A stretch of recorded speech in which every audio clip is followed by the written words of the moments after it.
What's up, Juventini? Welcome back to your channel dedicated to Juventus, the AJC. It is the post-match victory show. Thank God, all right? 4-0, slapping Cagliari around yesterday in the Coppa Italia. One goal better than the last. Great showing, and has Motta finally found the keys for this big rig, and can we get it moving consistently? We will see. What we're gonna have a lot of fun talking about. I got Omer, got Paolo. Omer, how you doing today, brother? Oh, I'm doing fantastic. Beautiful, beautiful. Very fun Paolo, how game. you doing, man?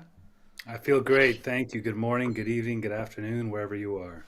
There we go. There we go. And everybody who might be tuning in on your audio outlets, I don't know what the hell you're doing or waiting for. All right, get over to YouTube, subscribe to the channel. And again, reminder, the triple kick giveaway is in play December 29th. We will choose a winner, all right? What's up to everybody in the live chat already coming in? We got Swarit in here. We got George. Good morning, everybody. Keep the foot on the gas.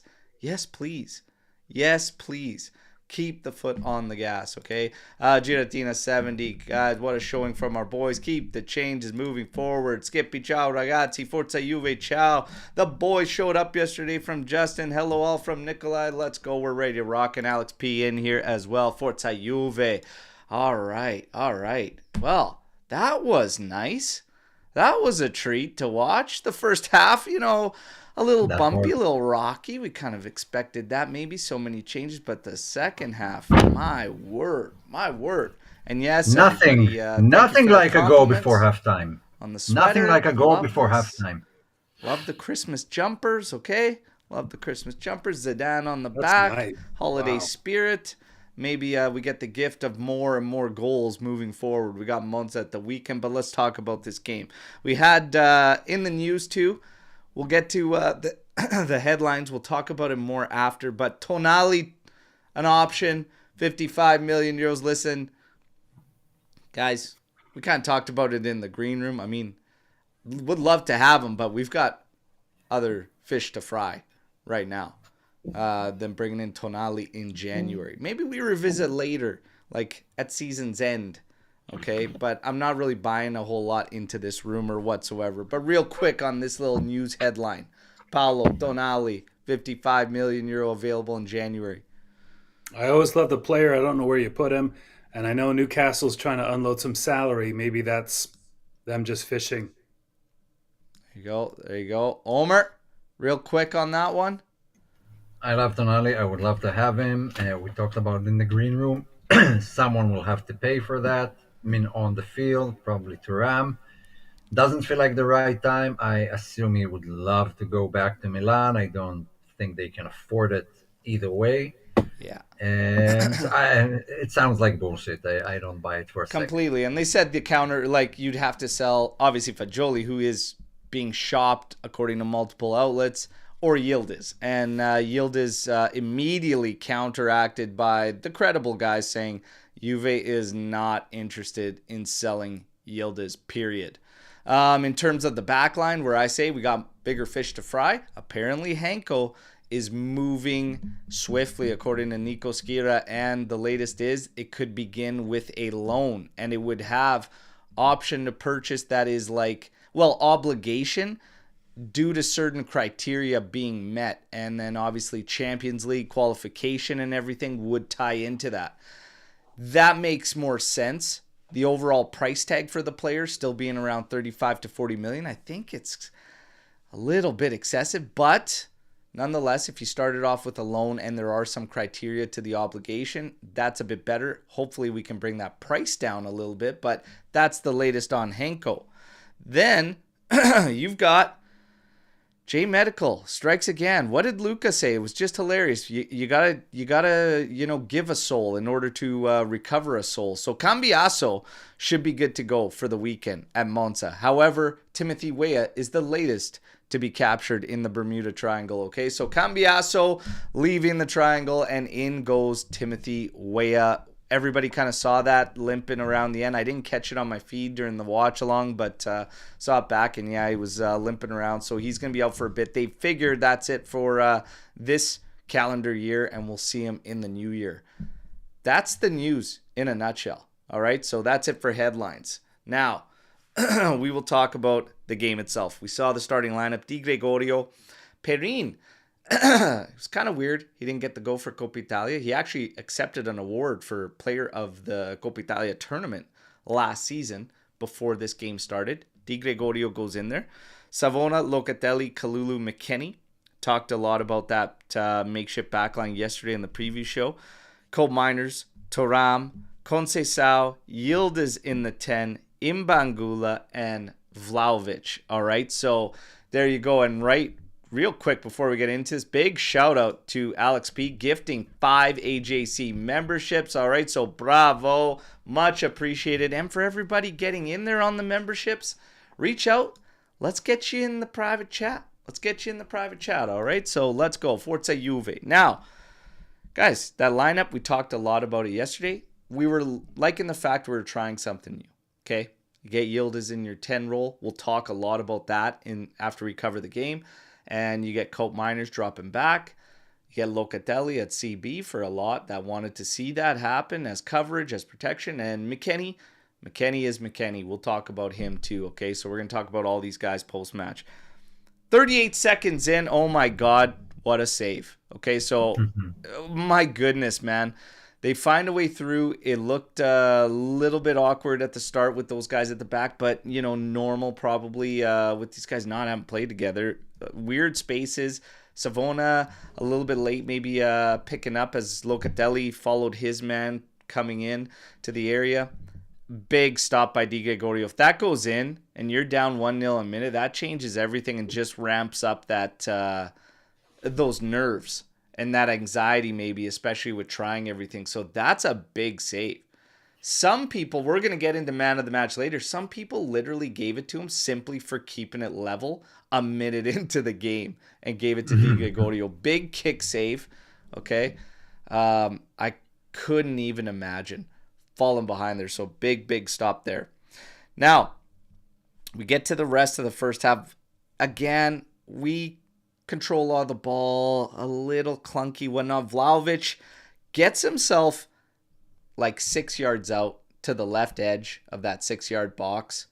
And I'm thinking goal. When he's turning, he's ready to fire this one. It goes over the goal, so a big miss there by Vlahovic. We now, both teams have one big chance each, and it's still 0-0.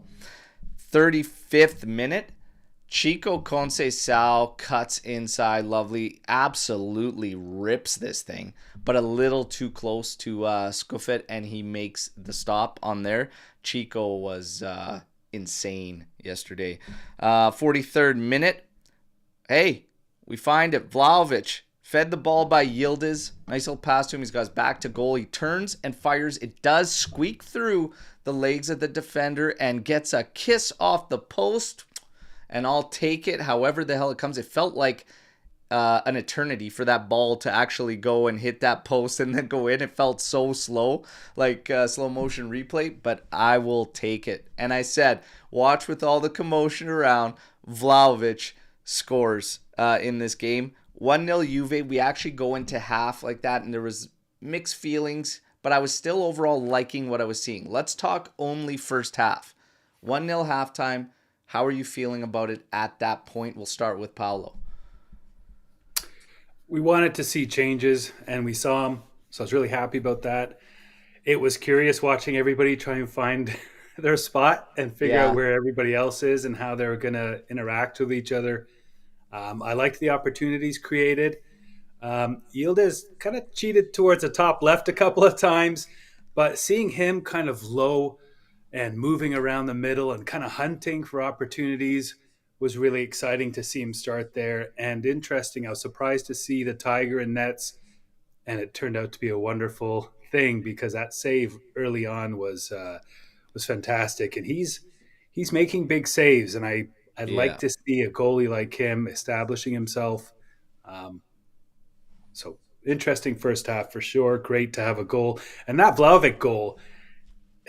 It's a great pass, and the way he turns and spins is almost like a FIFA goal or an FC goal where you turn around and you do a little spin with your controller and you just kind of tap it towards the corner. So look, he gets hard goals and not easy ones, I guess. Yeah, and that was really the highlight of yesterday for Vlahovic. We'll talk about it there with the goal he scores versus the ones he's not. It's always interesting. It's like a little bit of an enigma there, anyways. But yeah, you're kind of some mixed feelings coming out of the first half there, but you could definitely see some of the signs coming through. I think Omer at halftime, 1-0. I thought we were pretty flaccid for the first like 15, 20 minutes, but then we really took control, and then the chances really started coming, eventually culminating in that Dushan goal. Yeah, One of the first goals I remember him scoring with his back to goal, actually, like this old school striker. And I love goals right before halftime because then you go down the dressing room with a better feeling, better mentality, and come bursting out for the second half, as obviously we did. De Gregorio in goal, yeah, but Perrin has played a lot. He hasn't. I don't feel like he's been a second goalkeeper this season. They're really both of them have like a lot of playing time. yeah. But big, massive save at the beginning. Everyone was kind of figuring out their places, and fortunately we didn't concede because of that. But I did like what I saw, and it only improved in the second half. And Dushan's goal, I mean, that's 4-4, right? Yeah. Now he's 4-4, our top scorer. I have an issue with him because on one hand, yeah, that's what he needs to do. A goal a match from a striker is phenomenal, but I always feel like he could have had three more. Not only due to him, some of the passes that the runs that he does and doesn't get reward for them, but we'll get to that later probably. Talk about some other things in the first half that I noticed. So number one, it was like, yeah, I'd like to see that attitude that was towards the the later half of the first half, probably from 28, 29 minutes on. We started to kind of pick it up gradually, and by the end of that first half, we were playing way more direct, and started to ramp it up. I just want to see kind of that attitude like consistently a little bit more, more consistently and just earlier on. In terms of Vlahovic, he was making runs, and Tuna put it the best in the watch along, Tuna Steaks, that Cope Miners was playing with the handbrake on, it felt like, in that first half, because he had these options, and I'm expecting him to pull the trigger on those balls because Vlahovic was making great runs, and at points he was 1v1. He's not getting overloaded by defenders, and he's making these runs. He's got his arm up, he's shouting, and nobody is looking. And 2 times Cope Miners got it, and he fainted. Like, you saw his body lean like he's going to do it, and he held back for whatever reason. And I'm like, I want that guy taking those shots and pulling those strings and trying to hit Vlahovic if that window's there. Like, you've got to take those chances when they're there. So I noticed those couple of things, but love the fact that towards the end of that half, we got way more direct. So my thought was easy. Second half, put the boots to these fools. Let's kill the game and let's go home. Okay, get your changes in, and then let's get the hell out of here. Well, second half, okay. Yeah, now we start rolling, okay? 52nd minute. Cope Miners take a bow. What a free kick, man. You're pushing 30 yards out there. That thing was a bullet and had English on it. Guys, that is fantastic. So now he's on 2 goals, an assist in the month of December. I know it's a little bit later in the month of December, but still, he's starting to find his contributions. This goal can go a long way for him, but that's the kind of class you expect from this guy. What a goal. What a goal. Yeah, we Juve fans love free kick goals. We always had great free kick takers, and that's one of the things I really love to see, especially those ones from like 30 yards out. Oh my God. Those are a beauty because they have to be at the exact pace, and it should be very like top bins where the goalkeeper can't reach. So when it does work out, it's beautiful. Always beautiful. Because it, like, we get the spot, we get the foul, and I'm thinking, like, oh, that's pretty far for Vlahovic. I'm like, that's pretty far for Vlahovic. Literally said, like, hey, let Coop have a go, and he steps up and just bullets this thing. Paolo, how nice was that? That was a stunner. That could be a goal of the year. That thing was going on a straight line and it curled a little bit, but it was a monster shot. That is so hard to get on target, to be so accurate, to be so smooth. And he laid into it. He did not hesitate. Yeah. And the reaction from the rest of the team when it went in, they were so happy for him. They were so impressed by the quality of that strike. And the excitement just rippled through all the players. And you could see the relief on this guy who's got a cannon. He has got a cannon. And he just destroyed that ball. I'm surprised it didn't come out of the skin before it got into the net. It's to put that much power on it and still get like that spin and everything and hit that accurately like that is just incredible. That's a wonder goal. That's a world class free kick there from Cope Miners. Fantastic. 56th minute. Conceição was just like, he was good in the first half, but my word, in the second half, unplayable. Unplayable, this kid. He's absolutely torching Cagliari. And I thought, like, Ogello, their fullback, is just going to be having nightmares for weeks about playing this guy because he just got absolutely roasted. And he does that in the 56th minute, puts this ball across the face of goal, and Vlahovic just can't reach that to give it a tap into the open goal behind Scuffet there. It looked like for a second Vlahovic might have just slowed up for a split second. But yeah, that was unfortunate. That should have been banged home as well.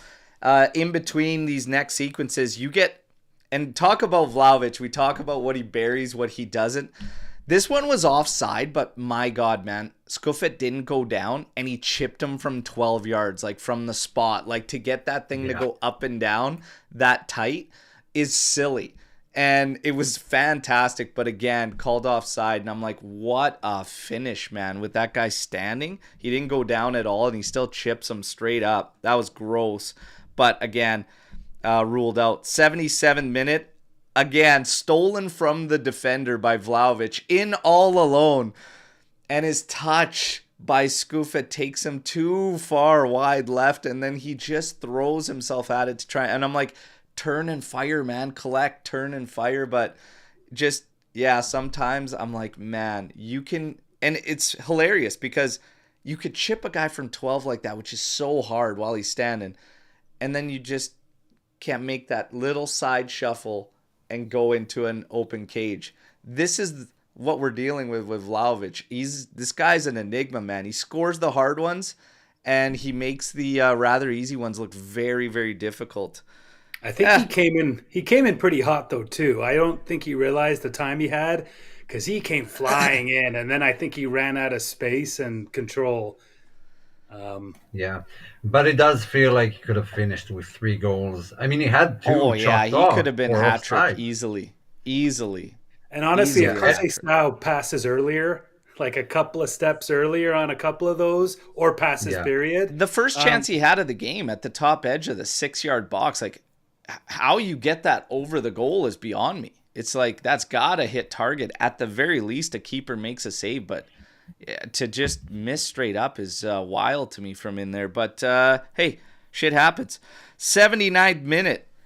Conceição found on the right and finally bags him. He needed one in this game because he was all over them, and this was just slotted to the far side. I'm surprised. It was rather close to Scuffet. Surprised he didn't get it, but love to see Conceição on the score sheet. 3-0. And then your substitute. 89th minute, Nico from inside our half takes off, and a chip from outside the area left Scuffet just standing there.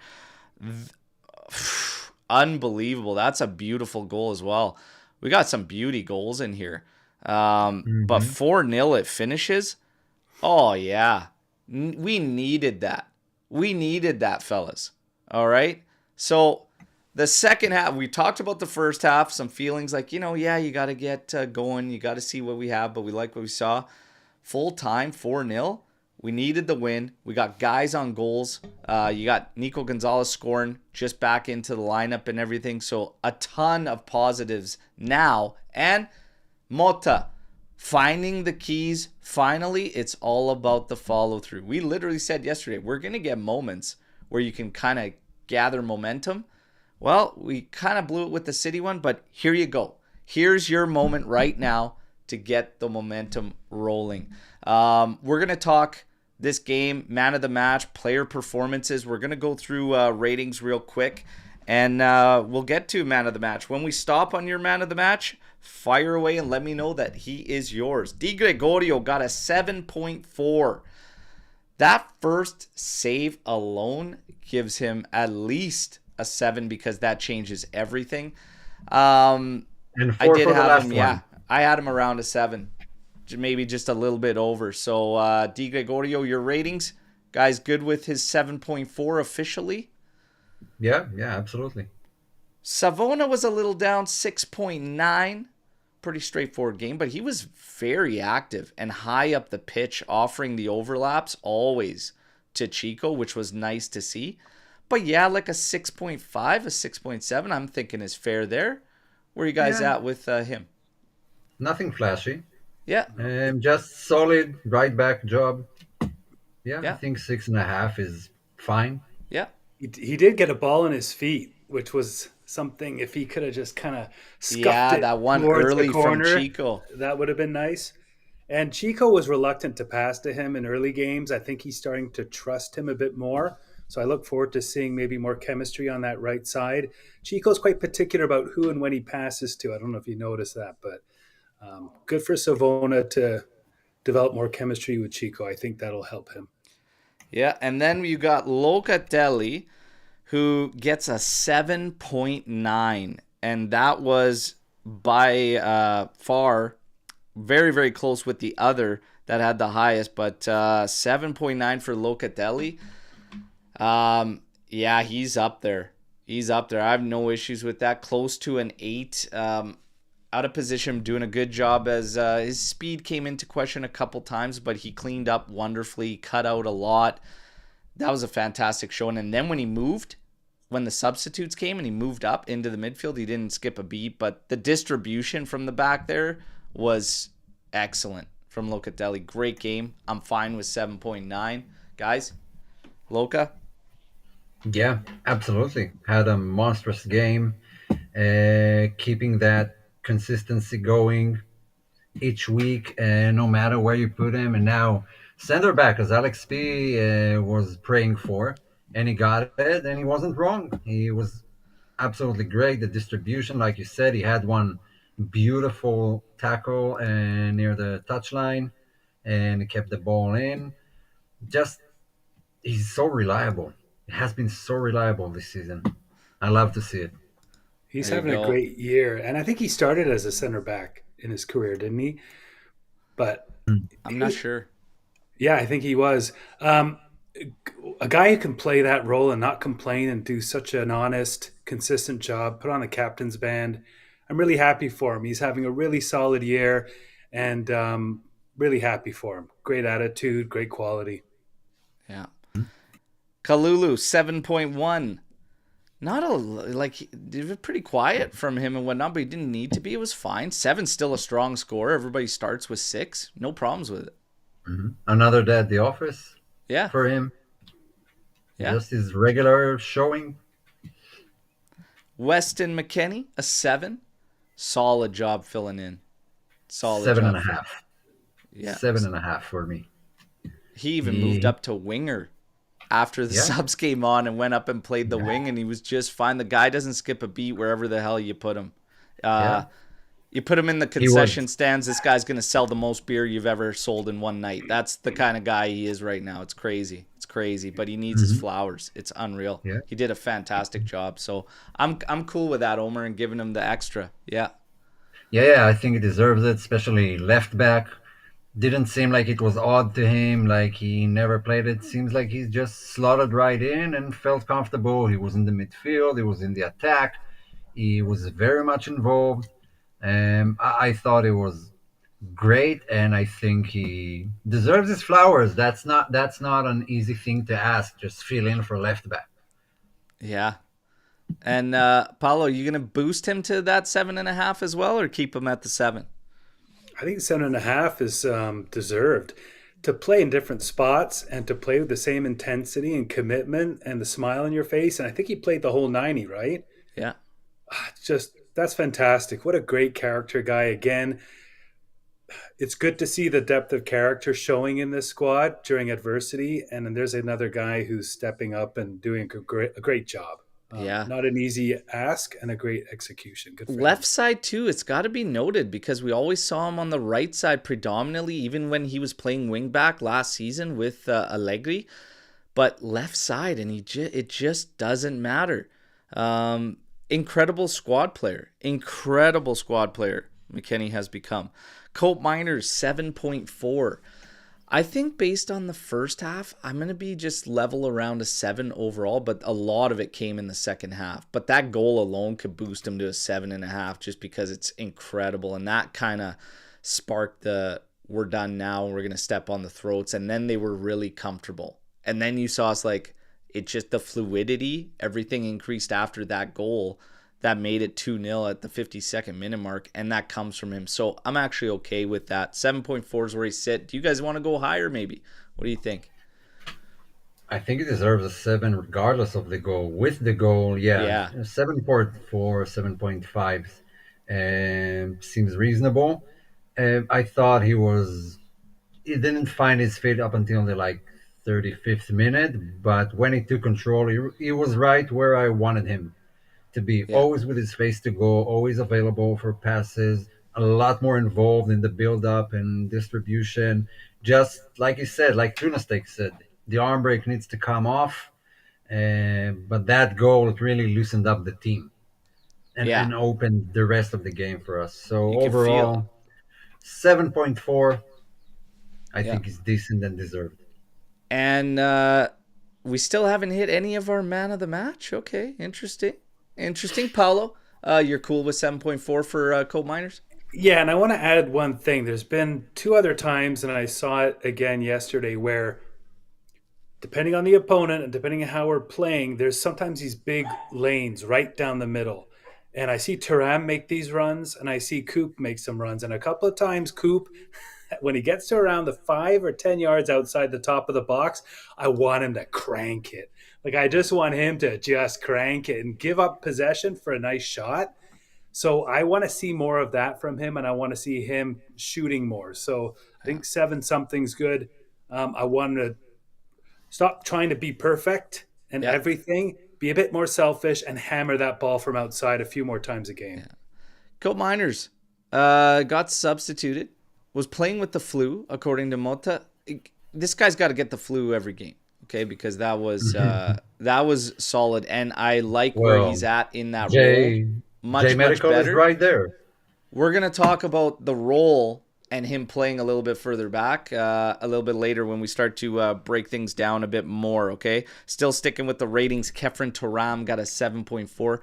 You guys know where I stand on this kid. I love this kid. I think he's a solid player. I'm 7.4, maybe. It was a quiet 7.4. Let's put it that way. It was just a clean game, doing what he had to do. And yeah, he wasn't standing out in the game, but he also wasn't, a ghost or anything. Solid showing. I probably had him at a 7. I think 7.4 is probably a little much, but a solid outing for him as well. You guys want it that high, 7.4, or just 7 you think's fair? Mm-hmm. Paulo's going high, 7.4? Yeah, he does so much that does not get enough credit. And we give him credit, and the fans do, and those who are watching him and loving him. But if you look at all his numbers, his tackles, his defense, his offense, his runs, his dribbles, his passes, his aerial wins, his ground duel wins, this guy is doing everything, and he's all over the pitch. Yeah. I think he really gives teams a lot of trouble because he's all over the place doing a lot of things. And I'm not going to make comparisons to old players because I think every player is unique in themselves. And I'm not saying he's Edgar Davids or I'm not saying he's a Gattuso by any means, but there's something about him just going in and changing things and having the physical with the talent and the skill and the ruthlessness. He's very intimidating, and I think he's fantastic. I'm really excited. It's very rare you get a guy of his size that can dribble the way he can. So, like, that ability out of the middle to just drive the ball out of there and offer that relief to the team and then find an outlet is massive on its own. And it plays a big, big part. Yesterday was the first time in a while, even with the makeshift back line, where it all felt right at all the spots and all the roles. Like it just, everything felt good. And I understand it's Cagliari. They were missing some of their, they didn't even play some guys that probably should have been the starting lineup. But we've struggled with the same sides all year. So you have to take this as a positive. I don't care what the Chihuahuas are saying about trying to discredit anything. We won 9 Scudetti straight and they tried to discredit it, okay? They'll never stop trying to discredit anything. You play who they put in front of you, right? You play who they field in front of you. Yeah, you can only play who's in front of you. We struggled against last place Venezia like in the game before this. So you take the positives. Trust me. This is a positive showing that we must build upon. Conceição. Yeah. Wait, just my thoughts on Thuram quickly. First of all, got him on the first shirt I got this season. I bought Thuram. That's how much I believe in him. I'm thinking about it. I'm thinking about it too. I had. He wasn't even an option in the shop. I just wrote Thuram 19. Seems like an easy loophole. It's weird. But he was, I mean, we didn't bring him for assists and goals. We brought him to take control of the midfield, be the physicality, be the guy who starts attack. And his little bursts forward really help the team progress down the field. And sometimes it takes it all the way like to the area. Sometimes he seems unstoppable when he starts doing his runs. I think he's super important for Juve right now, both defensively and starting attacks. And a question, Rabiot who? That's right. Nowhere near my interesting. Guy. True. You know what? We got to get guys in, and you gotta get them rolling. That's the bottom line. Colt Miner's taking a lot of heat, but he's starting to get it rolling, and it's just got to be like the beginning. Let this guy get comfortable. Let him do his thing.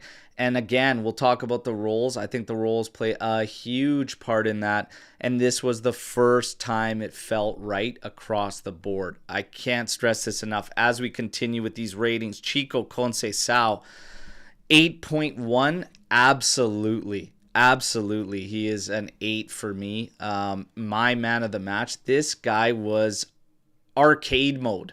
It was arcade mode out there. It was silly. And what I love the most was something we have been talking about so much, which is don't pin them to the flanks. Let these guys go where they want to go, where they see the game taking it. He also opened up the lane for Savona to give him those overlaps, and everything was just working. You need to do this all the time, but Chico was ridiculous. Could have been on at least a brace. And could have had a couple helpers on the goals and just his general play. This was insane from him. He's my man of the match. And 8, I'm cool with that. Where do you guys have him? Do you guys have him at the 8 for rating? Oh, absolutely. How can you not? Definitely our most dangerous player. I think an 8.2, but he's not my man of the match. But yeah, just a live wire. Speedy Gonzalez, call him whatever you want. The guy gets the other teams on their toes every time he has the ball. Absolutely love it. Incredible. Chico, your thoughts, Paolo? The rating. He gives people fits, and he's so exciting. He's the guy you get out of your seat once he's got the ball. I'm going to be a bit contrarian in that I'm going to add that I would like him to pass a little more and a little earlier. Fully agree. Please, that's it. Because I would rather him get his goals and his flowers because he deserves them. He creates things for himself. He creates things for others. He's a bit selfish in a good way. I want to see a couple of passes. I want to see him get 2 assists and his goal, not just a goal. It's tough though because that ball across the face of the goal, Vlahovic doesn't hesitate that split second. That's in there. He hit Yildiz on a volley that was smashed. It got blocked. That's going in the back of the net. That Yildiz shot was sick. That was insane. Not ridiculous. He jumped because Conceição put it in there with some heat, and Yildiz popped up so damn fast and bullets that thing, and I'm like, oh my god! And the sky, dude, it got blocked. That would have been probably the best out of the lot because of how quick and how hard. Like, that's insane. The level of difficulty to do that in such a tight space and how fast players around you everywhere. That deserved to go in the back of the net. But I hear what you're saying. There are moments where it's like, hey man, a little bit too much. But yesterday it felt like everything he was doing was eventually the right decision. But yeah, I could see it. But yesterday, I don't know. He was unplayable. It's an 8 for me. My man match. Let's keep it rolling. Yildiz is next. He got a 7.1 on the official ratings thing, and I could see the first half there was quite a bit of dispossession, but I still liked everything I saw. Like, he was in those pockets, and he was still making nice half turns, getting out of there and opening things up, which is what we expected to do. I liked that he didn't drift a lot. He stuck around, and he stayed between. We'll look at it after and go through it and whatnot, but I think 7.1, yeah, I guess it's okay. I'd probably say it's fair. I'd say it's fair, a 7. He did get an assist on the first goal, just dishing to Vlahovic, who turned and fired in. I'd say 7 is fair. Do you guys go higher? What do you think? Wow. I gotta say, that's my man of the match, really? To be honest. Yeah. Look, if he does score that goal, is he man of the match for you? No. Okay. For me, he's regardless. No, that's fine. Sometimes a goal is the difference between man of the match and not. I think because of the first half, and no fault of his own, but it was very clunky in the first half and whatnot. So, like, if I'm talking about like straight through man of the match, for me, there's a couple guys that are in the mix, and it's Locatelli and Conceição for the entirety of the match. Those are my guys that me personally I'd be considering. Second half got a lot of other guys in there. Colt Miners. Yeah. I could say Yildiz second half was way better than the first, but that's why I would. But fair to you. Yildiz is yours. That's cool.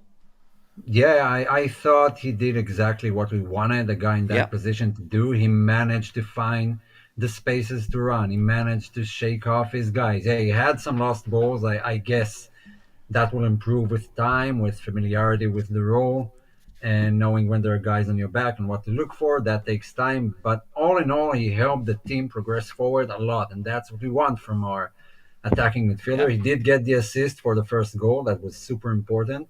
Nice Great pass. job from him and Dusan. Both of them had big part in that goal. Yeah. And it's nice to see what we expected to see, what we hoped we'd see from the guy in that position, specifically from Yildiz. I think it's tricky because Locatelli is killing it, and I want Coop Miners in the midfield role. I thought he was better there.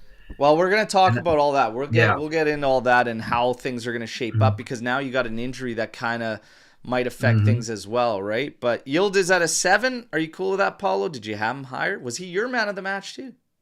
Not my man of the match. I really appreciate the tough job he had learning a position that day on the fly. And he had a lot of nice give and goes with Mbangala, and he worked with some other players. So he had this new expressiveness about him. And if I'm a defender looking at Vlahovic and behind I got Yildiz cruising around, that's frightening. That opens up the whole field to your vulnerability.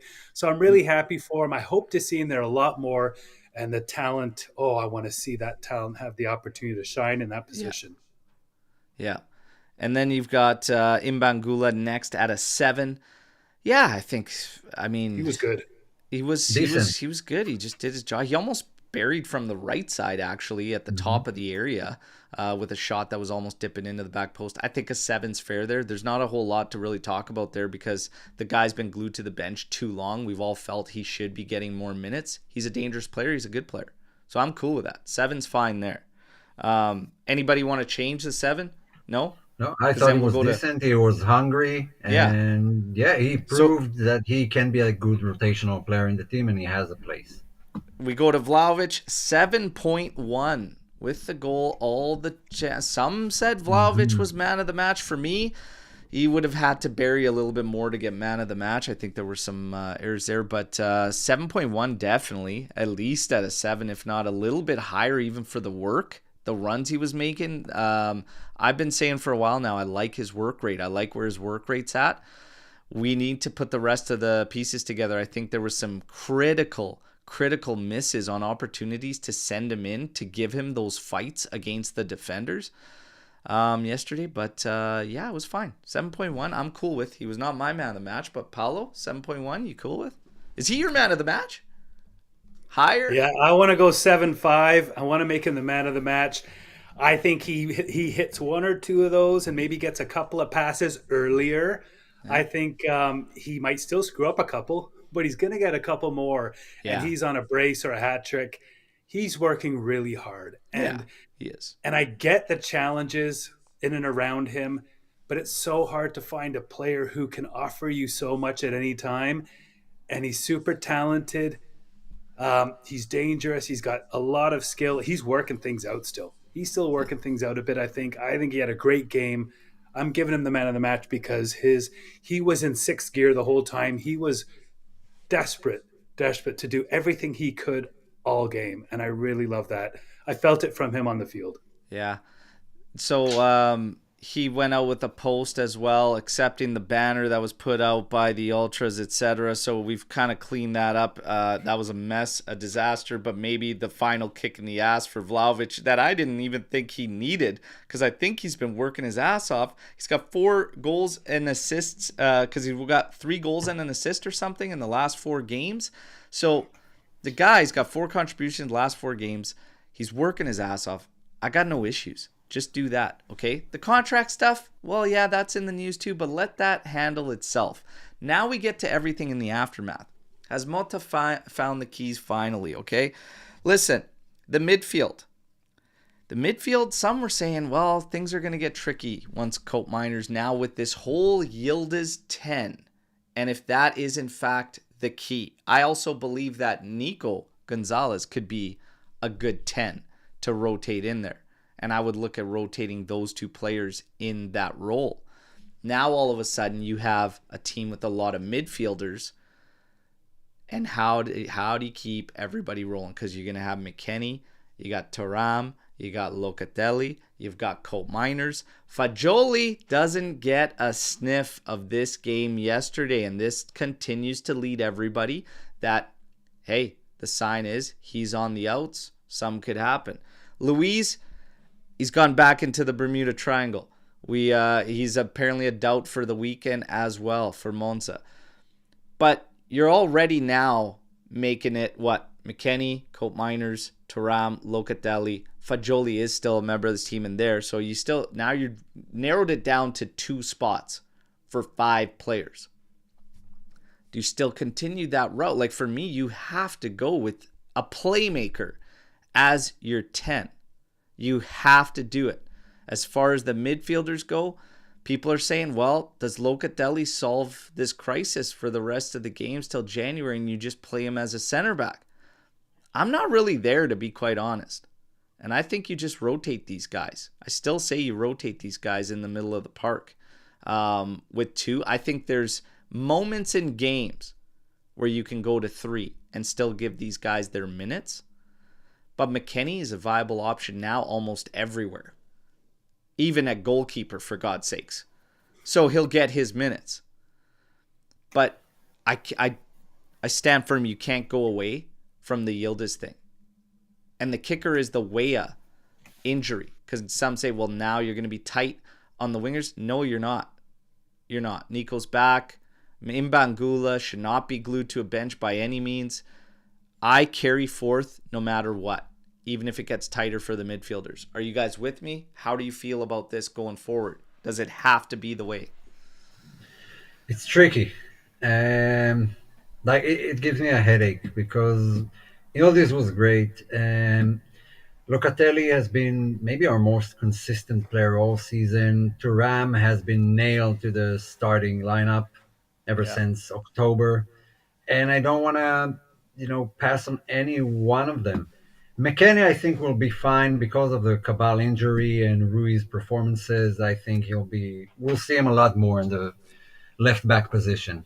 So it's between those guys. I don't know what to do when Douglas Luiz comes back. It might have to be a rotation, but I would like Nico and Yildiz in that position more, because beating your first man in that position, the ability to do that and start sprinting forward is super important for building attacks. And Coop showed that he doesn't do that. Yeah. But I did like him in the midfield, so something's got to give. Someone has to sit on the bench. I don't know who. It gives me a headache, but I would definitely continue with that route. Yeah, I think it's the way to go. And so Forza, you were saying here, I still think Yildiz should play as the left winger. I love Imbangula, but he is not a starter for a Juventus quality team just yet. I would start Nico as the 10 with Cope Miners and Luca behind him. It's tough. It's got to end up being what's better for the group. And Nico can definitely get a run at the 10, and I see him and Yildiz rotating that, and I have no problems with that. But it's just more so about the midfielders, and it sucks because of the points Omer made. You've got a guy like Thuram who's looking stronger every game, but you're not going to sit Cope Miners because of all the positives that he brings. And Locatelli's been like the most consistent, right? So, Paolo, what do you think? I think this opponent yesterday was not very good. So I think we have to keep in mind who we want to put where and when against whom. There's a lot of games to play, and I think Motta still hasn't found it. But I like the idea of folks being able to move around, and I think we're going to end up needing that. I think Luca can sometimes be at the back. He can sometimes be in the middle. Thuram sometimes will need a game off. McKennie will sometimes have to go left back. Danilo will be back as well at some point on left back. So I think we're going to need to keep cycling things around, giving players chances, and have everybody be more confident and more effective in different roles. But I would like to see Yildiz in the middle a bit more. I think we need to see more from him in that position in particular. Yeah. Yeah, it really depends on who you play against, and then you make the changes accordingly. Yeah, and that's the thing. Sometimes you're gonna need that third midfielder in the game. Not all the time, but sometimes you're gonna need it. Here's Yildiz, and something that I talked about we weren't getting before. That's exactly where you want your 10. And if we pulled up the heat maps from Cope Miners previously, it's not even close. Like, look at it. Right between the edge of the 18, okay, left and right.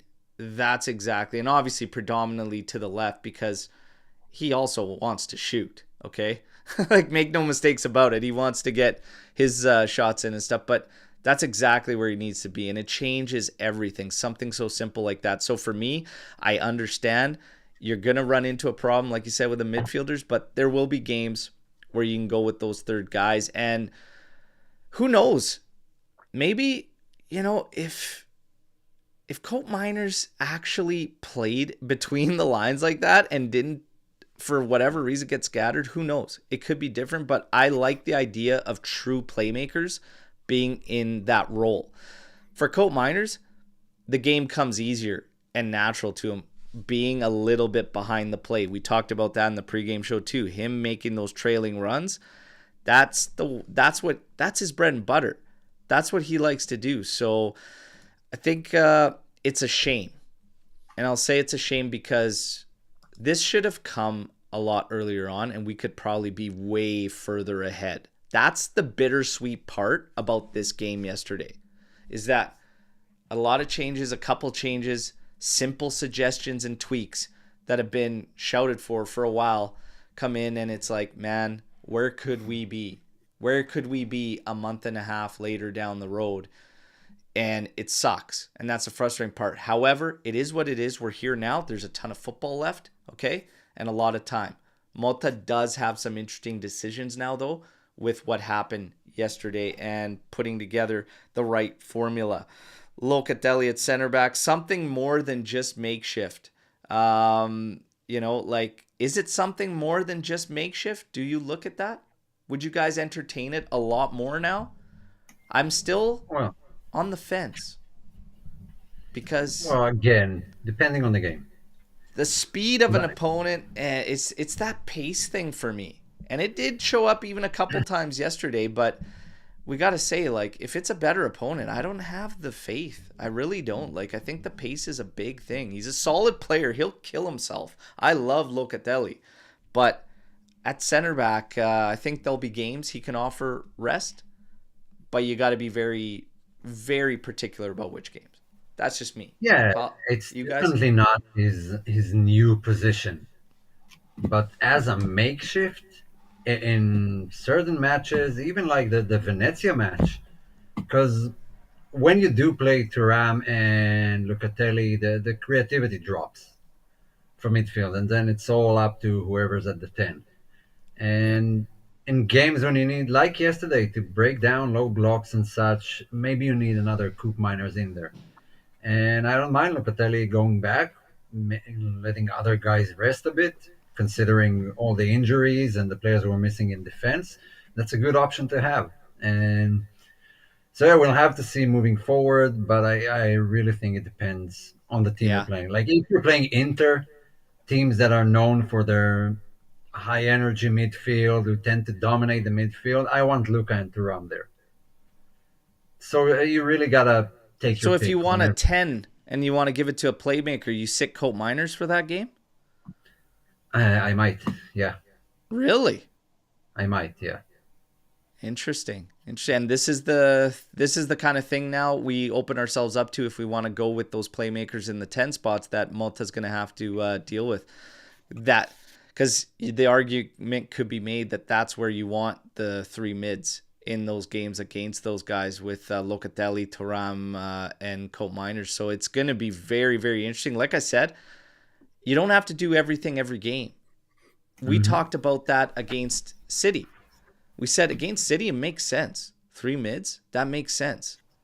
Against Look, if you Venezia, go, I ridiculed it. I said you're gonna have like 68% possession. What do you need three? You don't need all three of them in there. Get your playmaker where it counts to break up that low block.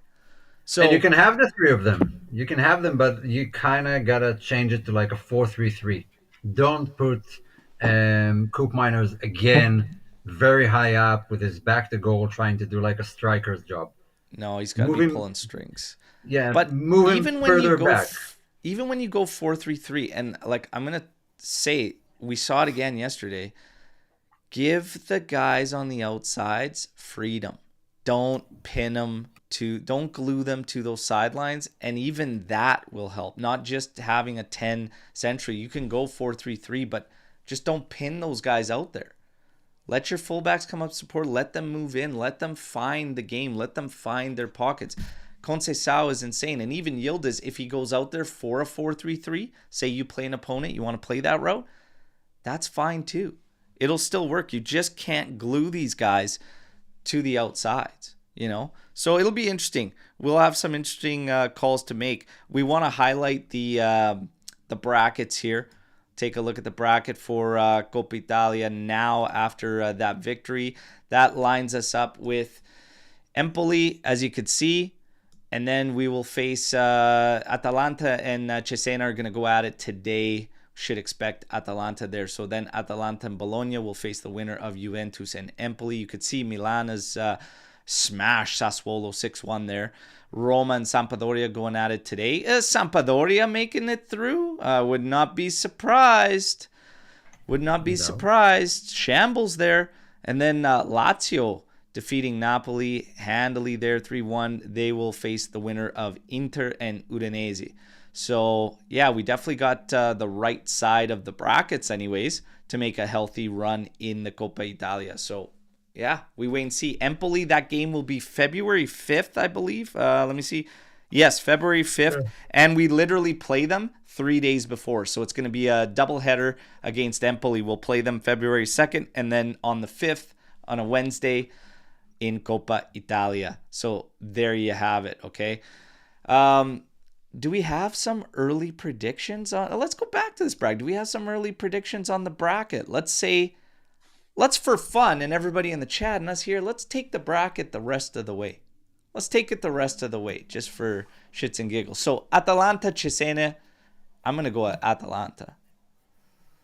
Okay, Yeah, I today. mean, it has to be the way I see it now.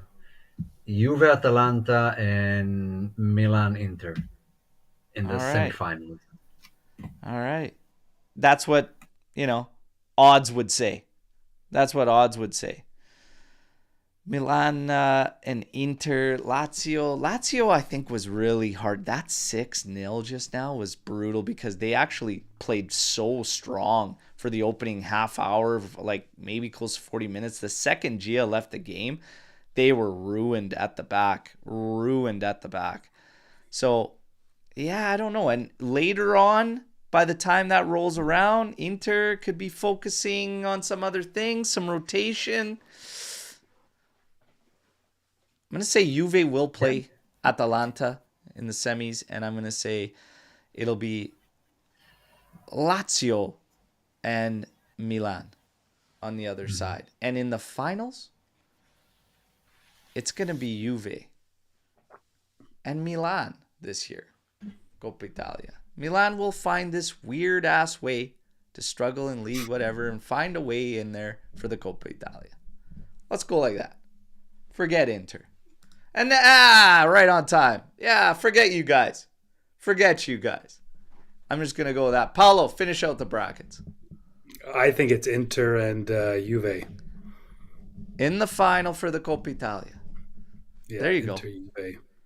Forget Inter. Fucking mutts. Mutts. But no, it's good. We'll go from there. Now, Weston McKennie. Guys, we talked about him there. Like, this guy's starting to remind us like the old school guys. The old school guys that are no flash, just go out there, take care of business. He is a throwback to the old school, and I can't. I gotta say, yeah, I think old Lucci, who is adamant about McKennie and always wanting him out and everything, is probably going to have to start giving this guy's flowers if he hasn't already, okay? Because I don't know what's left to say with Weston McKennie, but what's it going to take for this guy to get the proper respect? Like, is this renewal a sign that now he's going to get, like, now he's not going to be mentioned anymore? Is that all it's going to take? Like, has he done it? You think he's done it? Mhm. You think he's going to be a lock now moving forward? Or this summer you see him pushed out? No, I think he's a lock. I I think think he'll he's a lock extend. now. Yeah, yeah. I mean, Yeah. when you like sort of analyze him as a player and what he can do, he's good at like basic stuff, and he's not over the top in any of the parameters, but he's good enough at all of them to be used in different positions. He has good speed on him. He has good athleticism. He has a good jump, a good header. He has decent technique, and he can dribble past his man sometimes. He have endless energy to just run back and forth. He does give his 200% every match, and that's useful for any coach and useful for any system. So he won't be the first name on the team sheet, and he'll never be too flashy, but he's very, very useful because of his attributes. Yeah. I think like his energy is the biggest thing. The energy is his biggest attribute. He never stops moving. He never He's stops running. he's pretty smart too. Like Yeah. Yeah, tactically. Yeah. he creeps into places at the right time, and he smells things. He can sense what's going out on the pitch, and he adjusts. And I don't think you'll get what he's worth if you were to, for example, sell him. So I think you keep him, and he's just got to find a reasonable amount that he's comfortable with, and I think he can be a real asset for a couple of years. Now, Monza is on deck. We know we're going to play Monza on the weekend. Give me your starting lineup to face Monza on the weekend. Ugh. Oh, that's easy. Bremer, Cabal, Wea, Cambiaso. Who else is injured? Let's go with Perrin, Savona, Gatti Kalulu. Go on with McKennie. I don't mind it. Um, let's go again. You know what? Let's go Locatelli, Cook Miners, Yildiz, Nico on the left, Chico on the right, and how many strikers do we have? Yeah, One. that's about it. Yeah, so yeah, not a lot of options there. I'm taking Dushan. Who did you have in the midfield? Because you had Yildiz at the 10, right? Coop Miners and Locatelli. I'd Co-miners and let to Locatelli. Paolo, what's your starting 11 for Monza? I would give Danilo another chance on the outside left against Monza. I think it's a game that you can afford to put him out there. I'd give Thuram a break because I might be wrong, but he looked like he was favoring something in the last 5 minutes yesterday. So I'd want to give him a break. And you could start Gonzalez. I also want to make sure we give a big shout out to his goal. It was gorgeous. Not only the goal, by the way, he had an assist too. Came in the 65th minute, goal and assist, and what a goal! I mean, you would not convince me that Juventus could have not used him to unlock some of those games. I know people are angry because of the price tag and stuff, but I do feel like he was missed. I need to see him do it in against like the better teams because, like, just before he got injured, it wasn't enough for me. And Alex P is gonna say, no, man, no. That's a fantastic goal, but again, we should be doing that against those teams. We haven't been. I need to see him do it against the better sides. In the open games, he looked great before injury, but the tight ones, I don't know if he didn't give me the confidence of unlocking it. Like, not even to the amount of Yildiz, let alone to the degree of Chico, who at the time, he would have been subbing. So right now, things open up, and he could be one of these keys. Because I think in the 10, he'd be a hell of a lot better. He doesn't strike me as a winger. When I watch this guy play, he does not strike me as a winger. Like, not at all. I'd like him as a sub against Monza. I want to make sure he doesn't get re-injured. He doesn't aggravate whatever kept him out so long. Yeah. That's a constant fear. But your lineup, sorry I interrupted Your you. lineup, Paulo. I don't have to rattle through it because I'm not totally sure. I would start Bangala on the left side because it's not that I think he can do what Yildiz does because they're different players and Yildiz is quite exceptional and proven. Yeah. But he worked very well out there and created issues. I'd put him out there and Conceição on the other side. I'd put Yildiz between them. I'd get Dushan right above Yildiz. And then at the back, like I said, it would be what Omar said, but I would put Danilo instead of McKennie. And then in the middle, I've got I'd give Thuram a break. So it's Locatelli and Coop. All right. There you go. I'm kind of, iffy. I'd probably go the back's sorted, I think. Savona, Kalulu, Gatti. If Cambiasso can go, I probably don't rush him in for a game against Monza. To be quite honest, he can come in and get some minutes late in the game just to kind of get back into the rhythm of things. He does not need to start. I'm fine if you choose Danilo to go out there on the left back or even McKennie. I'm fine either way. If you're going to go I didn't even keep her, but I'm fine with either Perin or Di Gregorio. Take your pick. I have no problems. Middle, I do go Locatelli, Colt Miners. And I do give Yildiz the go again in the 10 role. Imbangula on the left. Chico on the right. Vlahovic up top. But make some changes at half. You don't need to wait till 55, till 60 or whatever. Even depending on the score. Because you don't want to start these guys and let them run at least like 65, 70s like all the time.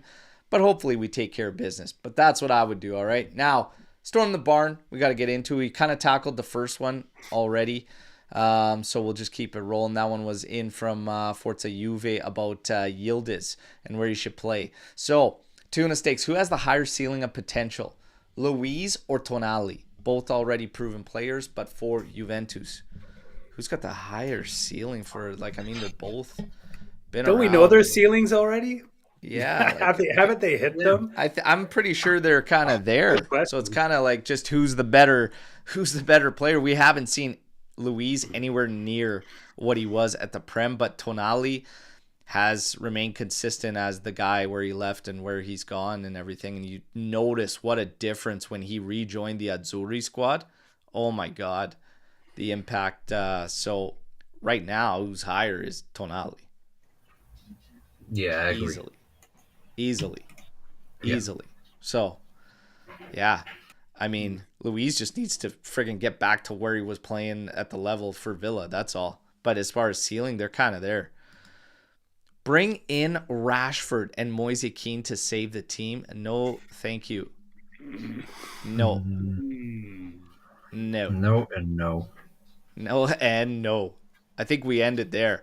Swarit is percentage chances of Juve winning Serie A, Champions League, and Coppa Italia. Do you want the heart percentages or the real percentages, Swarit? Let me know, but I'll let these guys go. But if you want my heart, 100% straight across the board, okay? If you want real, Serie A is probably like, that's the thing, is that nothing's completely gone in a healthy run from us. So I'm really down on how confident I am in us going on a serious run. And right now it's like Serie A's got to be what?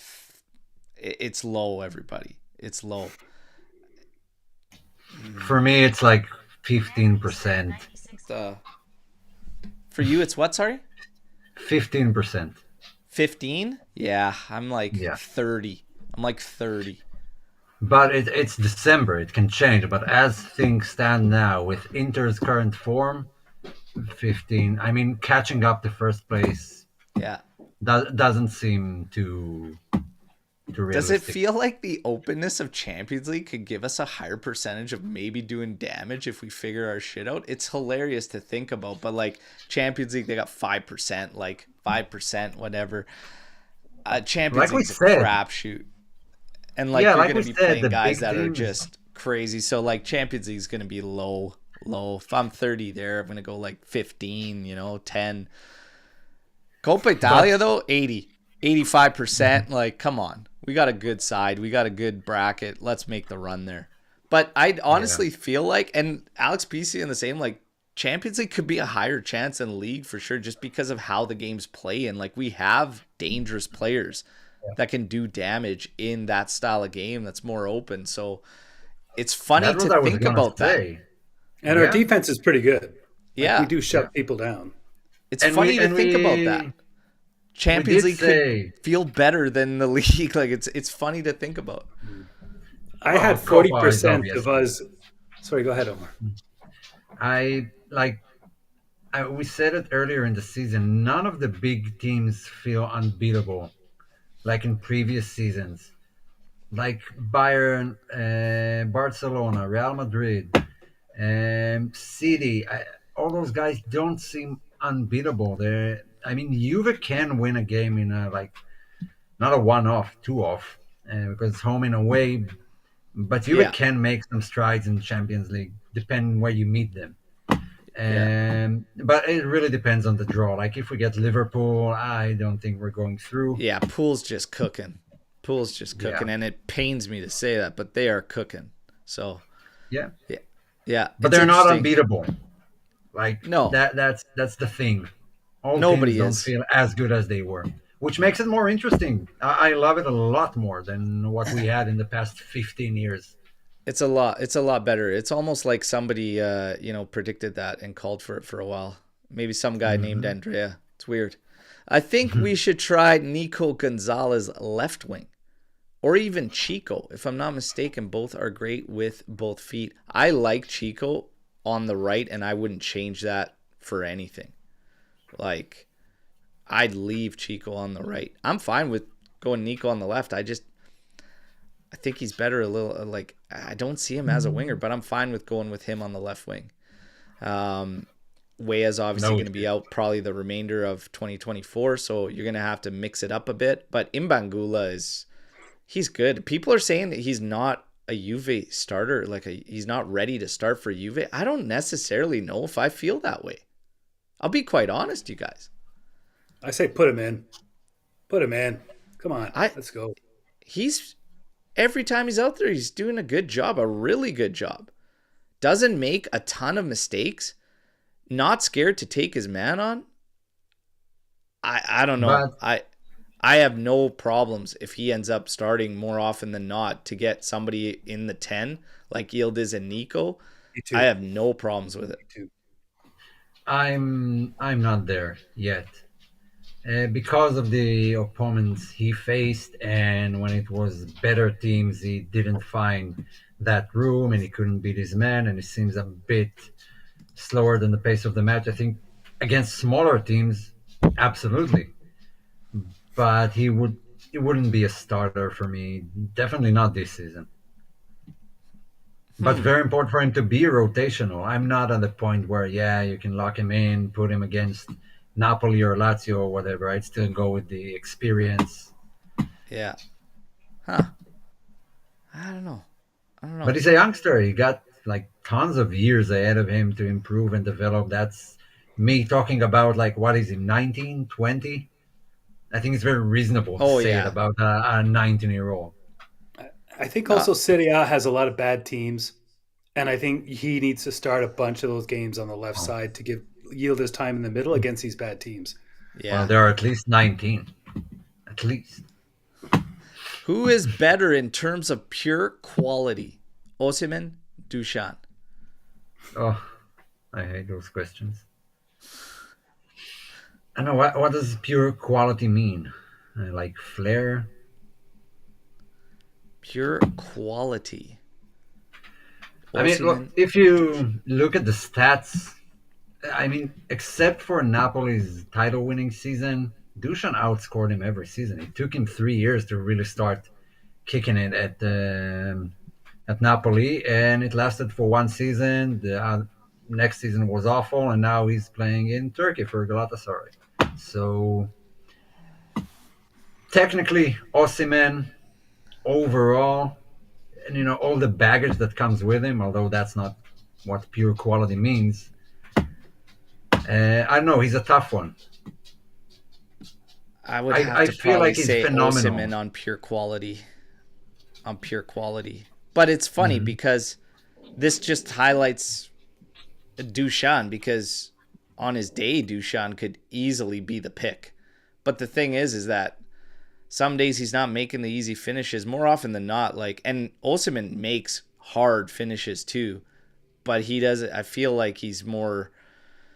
He's got his misses too. Like all of them have their share of misses, but it feels like a lot with Dusan. I don't know why, but they could be on his day. Dusan could easily be the pick, but I think Osimhen. I'm gonna go with Osimhen on pure quality. Paolo, you're the tiebreak, man. Quality is such a weird word. It's a clever, tricky one. I'm going to go Dusan because I think he's tougher, and I think he probably can score in more ways. And I also haven't seen enough of Osimhen and to say otherwise. So I would go with Dusan. Yeah. And I don't have a Dusan shirt. I'm just saying I would. I guess my question is, why can't McKennie be that starting 11 guy? Well, he can be. He can be. I mean, he can be. It's just, what does the team need on a certain given match? I think that's where it's going to run to be honest. He absolutely can, but it's what do you need versus who you play. What's funny about this is I talked a lot about Motta at Bologna, and I said, I liked what he was doing there because he was actually switching around 3 setups with Bologna. And it was based on the opponent. And when they had to get compact and whatever they would, when he had to get the width, he would do it. And he would change setups to do that. It's felt very, very opposite with us for the majority of this section of the season already. Where it's just boom, boom, boom, boom, boom, force feeding the same thing. I'd like to see more of these guys start to gel, start to click and everything, and then these options present themselves to him, and then start to see him kind of loosen up a bit and get away from this fear of, maybe the result goes sideways and whatnot, but make a push for what's going to help us. So McKennie, absolutely, he could end up being a starting guy, but right now, for the better of the group, Locatelli is a guy that's far ahead, and Cope Miners is definitely far ahead, and even Thuram is like those are the three right now. If you're gonna bring it down to 2 spots, those are the guys fighting immediately out of the midfield for those spots. For me, it's what I said earlier. He's decent in all his attributes, but he's not like, let's say, world class in any of them. And in order to lock a position in a team like Juve, you gotta be excelling at something specific. He's just decent all around. I love this comment, by the way. Sorry, Omer, I just love this comment too. McKennie is in the starting 11. He just never knows where. That's just gold right there. Yeah. It's so accurate too. You know, they follow it up too with this. McKennie is a key player, deserves to be in the top 5 highest earning players at Juve. Agree, disagree that he deserves to be in the top 5 highest paid? Nah, I don't think so. I mean, I don't think that the salaries should reflect the hierarchies of the team. I definitely would have to say no, because if we're talking about squad player, utility guys and everything, no, I'm not going to put him at the top 5 highest paid. So top 5 right now as it stands, obviously Dusan, Bremer, Douglas Luiz, Artur. Like Ramsey. Who? Artur in the top 5, and then Locatelli rounding out the top 5. Cope Miners just below Locatelli, Danilo just below him. So your top 5: Vlahovic, Bremer, Luiz, Artur, Locatelli. Then you can definitely get in there. I mean, if those are the guys, Artur and Luiz right now, then he has a place. But yeah, I don't think it should reflect. Yeah, he's gonna get a pay grade. He's just behind Di Gregorio right now. Thuram ahead of him, Cambiaso, Milik, Madonna, Gonzalez, Conceição. Yeah, I mean, when you look at it like that and the names and everything, the money's pretty tight, but we're bringing the salaries down and everything, so is what it is. But if you could pick the top 5 earners, who do you think need to be earning? Who's your top 5, like, based on what they show? Who should be the top 5 earners for you? Bremer for sure. Bremer number 1. Vlahovic still a top 5 earner? Yes. Yeah. Yeah. Yeah. Vlahovic, for sure. Cambiaso, Locatelli, Cambiaso, and probably Coop Miners. I mean, I do factor in age and where they are in their career. Chico will be a top earner for hopefully Juve. But at 21, I don't think players should be the highest paid players at that age. Yeah, you know what though? Damaging age really, like, Chico's huge for this team. He's up there, man. Like, at the end of the day, it comes down to production. You want to be one of the big earners. It's what do you mean? What's the impact? Where are you at on there? He's in the discussion already. But he's still not our player. We first need to buy him in order to make him. Yeah, it's a release clause that we're going to take, obviously. So he is. And then we'll discuss a salary and see where he stands. He's on the brink, though, and I'm just saying age has no bearing on it. Like, can Yildiz be a top 5 earner? He's close. I don't think he's there yet, but he's close, but not there yet. It's Bremer, it's Vlahovic, it's Locatelli, it's Cambiaso, and then, honestly, like, yeah, I would say Chico, but Cope Miners. Those are, for me, if I'm handpicking the top 5 earners. Paulo, you got somebody really else in there? Go ahead. No, I think that's close. Yeah. I think it hurts players when they get a huge salary at a young age. They need to build it up. It doesn't have to be huge, though. That's the thing. He's already at 4.3 million. So the guy that's in top 5 ahead of him right now is at 5.6.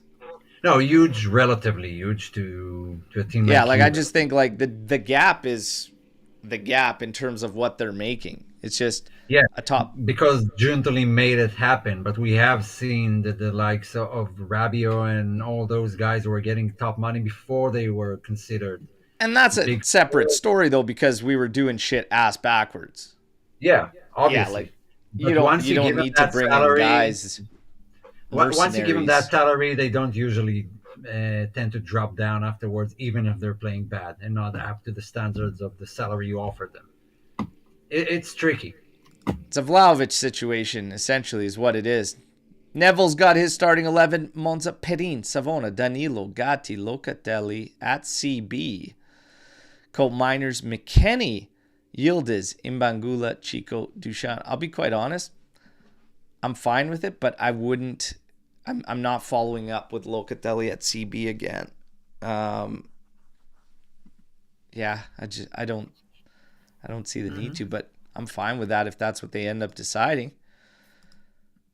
If you were to bring back one player to Juve who we sold recently, who would it be? Let's make it fun. Money not an issue. Mine would be De Ligt.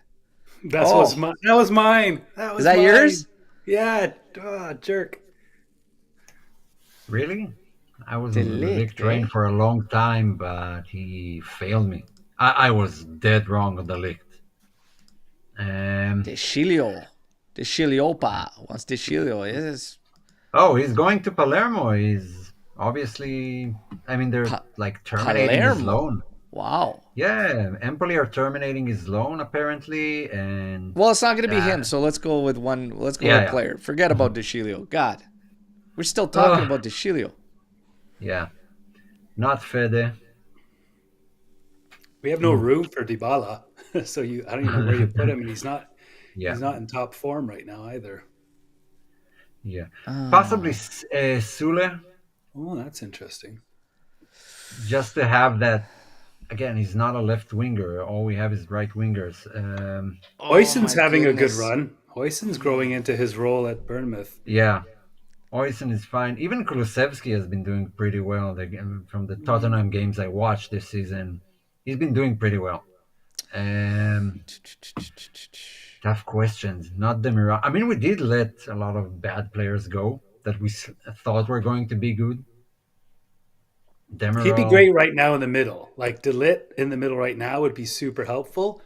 But I think Dean on the left would be interesting. But he's... Oh, Dragoshin is a good shout. If we're pulling back for the back line, I'd probably go with De Ligt too.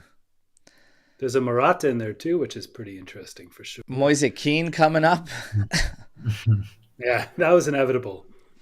Yeah. Yeah. I don't know. Like right now, this second, it's got to be between De Ligt and an attacker, but the attackers are like thin. You got Keane in there, a Sule, but I was always sell for Sule. I'm not bringing him back either. If money's not an issue and Dybala and we want to play this way with an actual 10, fuck, I'm telling you.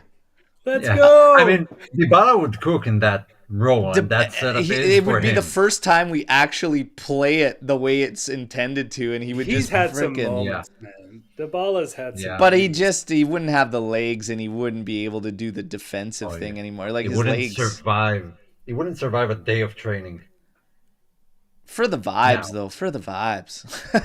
No, it'd probably be De Ligt. Yeah, De Ligt makes sense. De Ligt, or you know what? Even just because there's no other striker or whatever, and we're only considering guys are maybe Moise. Mm-hmm. If we are dropping Cope Miners into that pivot and using Yildiz and Gonzalez more as the 10, name a winger you'd like to add for depth. Can be either side. Oh, I like this. Name a winger you'd like to add for depth. Could be either side. So are we like realistic or just flat out? Whoever, because I'm calling Vinicius Jr. if it's not realistic. Can we revisit that guy that we were looking at in the summer that absolutely torched against us? Zhigrova? Give me Zhigrova. Yeah. Give me Zhigrova on a cheap, man. Like, it was like 20 mil or something. It was like 15 or 20 mil. Give me Zhigrova. Let's go. Yeah, I tend to agree. Seems interesting. If we're going like reasonable, something that can be achieved, Zhigrova seems like a good option. Really good option. I also like Max Bayer. There's some good players, some good Can you wingers in imagine the for a Bundesliga. second that you were a fullback and you just dealt with Chico Conceição for like 45 minutes, 50 minutes, 55, and in comes Jagrova with fresh legs? To talk about disheartening as fuck. Like, if you had to go from one to the next, like, give me Jagrova at 15 to 20 mil. I'd take it. Hands down. Hands down. Paulo, you got a pick? You got a pick you want to throw in there? No, I like Vinicius, or I like a starlet, a new starlet putting out on either side. Yeah. All right. Well, Vinny, I mean, Jesus. Come on. Yeah. What are we But talking about? some of Barca's wingers, I mean, Rafinha is killing it this season. Yeah. He's lights out. He's having a particularly good year, yeah. Lamine Yamal, I mean, take your pick. Lamine Yamal. Yeah, I know. It's just I like to. I thought we were doing realistic. Is it just anybody? I don't want a Chico. Anybody? No, I don't want a Chico copy. I don't want a Chico Yeah. copy. Oh, His there dad you is go. younger There than you you. go. Boom. Listen, all this that happened yesterday was great. We love our victory shows. Ton of fun. Okay. You do have to factor in the opponent, but again, we've struggled against worse. We got to get it going. Someone brought in Olmo up, and he's actually apparently in a lot of rumors about potentially moving. That's an interesting one. That's an interesting one. Love Olmo. That would be Absolutely love sick. him. And you know especially who if I you're would talking take? about that role specific. Oh my God, that would be sick. That would be sick. You know who I would take? And that's my final answer. Kubo. Kubo from Sociedad. Huh. I like him All a right. lot. I think it's phenomenal. I think the way he plays, he would. Man, It would be Olmo. actually Yeah, I great. literally just read a can rumor have on Olmo. Olmo too. That's crazy. That would We be can sick. have Olmo. But I love hey, him, but enough of the dreaming. And we got to stop dreaming. It's time to take care of business. We got Monza on deck. Nesta at, fighting for his job. So it's going to be an interesting one. Do we follow it up with a draw? We are away from home. And I would not be surprised if we do. But let's see what Motta does now. Because I do believe he's finally found the keys to success for this Juve, something we could push forward. But the follow-up, we've said this a handful of times already this season. The follow-up is critical and crucial. We have to make this count. We got beautiful goals. Chico Conceição, Vlahovic, Cope Miners, and Nico, 4 different goal scorers yesterday. You had Yildiz doing a fantastic job as the 10. You got Locatelli continuing with his run. McKennie providing the ultimate utility status for this team. Get it going. Gotta beat Monza. Absolutely have to. You know the drill, everybody. I'll bring you the news updates leading up to that. We're going to be live on match day. And yes, there's another watch along. Shout out to everybody on the watch along yesterday. You also got to hear my rendition of Liverpool's song for Luis Diaz, but changing it for Chico Conceição. That's right. I made it right for Chico. Chico deserves a song. Check it out if you haven't, all right? But Omer, Paulo, absolute pleasure. We had a fantastic match to discuss. Hey. not enough Wheels. of those. Huh? Not enough of those. We Not need enough more. of those. Too many damn draws. Too Groundhog Day around here. So today was nice, Yeah. get the victory. Hey, after Monza, I expect the same. Let's get a victory show. So we got them on Sunday.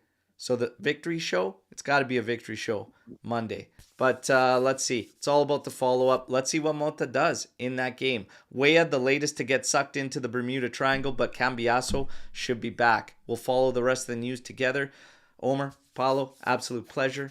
Everybody, take care as always. Remember, drop a like, subscribe, get yourself entered into the Triple Kick giveaway, and feel free to share the content. Much love, and thank you for all your continued support. Until next time, as always, fino alla fine, forza Juventus. Ciao tutti. Take care.